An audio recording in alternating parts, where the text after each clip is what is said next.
I try my best not to think about what happened on my way back from Tennessee about 3 years ago. There are so many things that happened that night, and none of them can really be explained.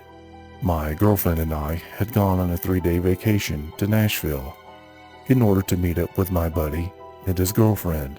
The trip itself was phenomenal. Plenty of alone time, poking through the small country shops, and generally just enjoying ourselves. It wasn't until we left for home that things got intensely terrifying. We left later than we should have. Honestly, just because of the fact that we were really enjoying being away from it all. It was around 9 at night when we hit Kentucky. We decided to stop at a rest area coming up. Even though it was a little shoddy looking, they always seem to be hit or miss, don't they? Well, this one was absolutely decrepit. We pulled up in our car and things just felt inexplicably off. We looked at each other, and I could tell we were thinking the exact same thing. Something was very wrong. The lights were a little too orange. The fact that we were the only car there. All of it came down to one simple fact, that we both just felt in our bones. We just weren't in Kentucky anymore. We tried to laugh it off and decided that one of us would stay in the car while the other one went to the bathroom, and then we would switch.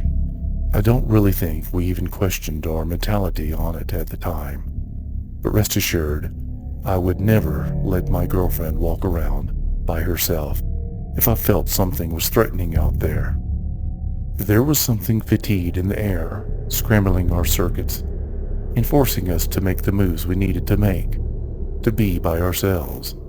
My girlfriend went first and came sprinting out to the car in what was probably only 3 minutes. It felt like an eternity.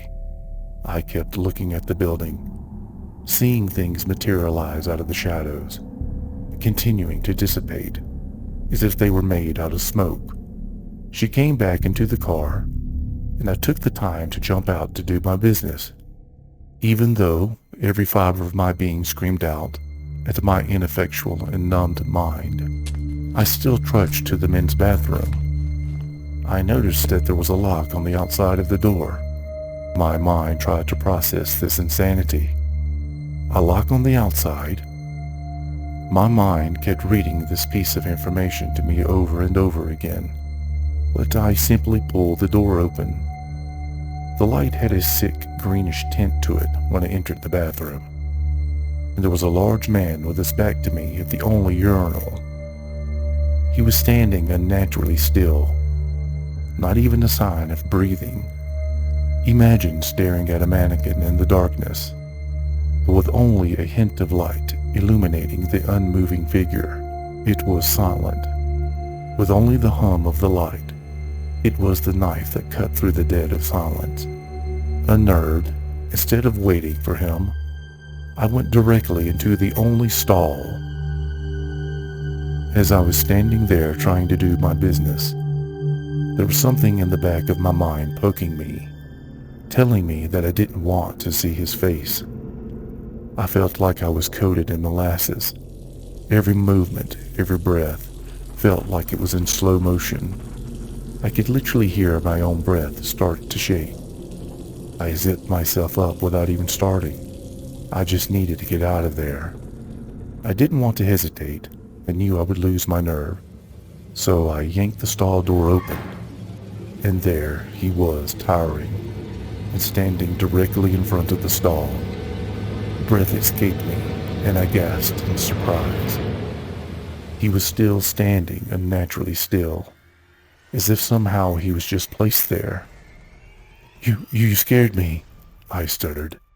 His face had a grin far too big, the curve of his lips going up the sides of his cheeks a bit too far. It wasn't friendly, but rather the grin of a madman that had never held back in his life. It was the grin of someone that wouldn't think twice about murder, a grin that reeked of sadism and unadulterated evil. His hair was stringy, dirty, and it hung around his shoulders. There were terrible boils on his face and neck, but that wasn't the worst visual. not by a long shot. He was missing an eye, but there was skin over the socket, as if he had been born that way. I doubted that he was ever born, though. This wasn't a man. If he had any humanity in him, it was dead in him, or it, long ago. And then suddenly he spoke. Care to wash your hands? He inquired politely. His voice didn't match his physical appearance. It was cultured and disaffected. Somehow the clarity of his voice, with his appearance, made him all more sadistic and terrifying. It felt as if though this exchange had lasted for hours.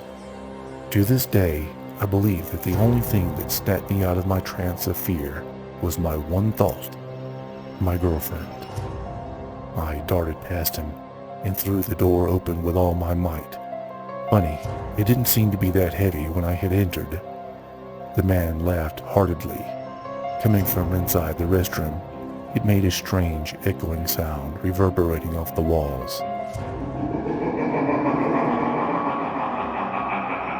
Listening to his laughter as I ran to the car, I felt wrong.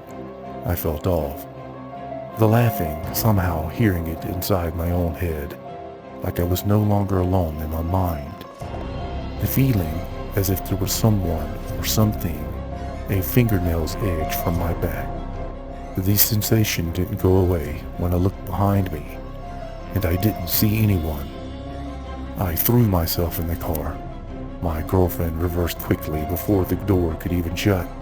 She slammed the pedal to the floor, tires squealing, as the rest area grew smaller in the side mirror. Once back onto the highway, I kept looking in the back seat anxiously.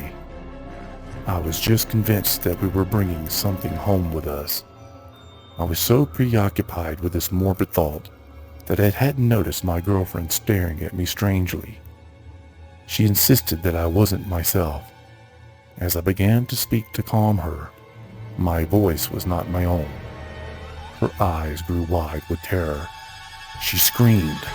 "Why the fuck are you smiling at me like that then?" That snapped me out of it, and the feeling of someone else dissipated, like a shadow crawling back into the darkness it came from.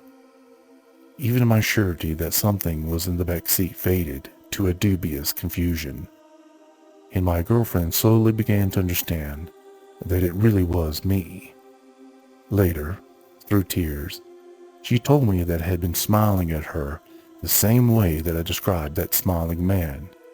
We tried to find a record of an abandoned rest stop or something terrible happening at one in Kentucky, but we couldn't find anything.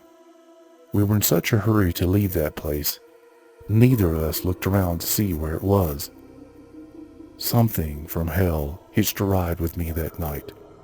I can't even stand to smile anymore.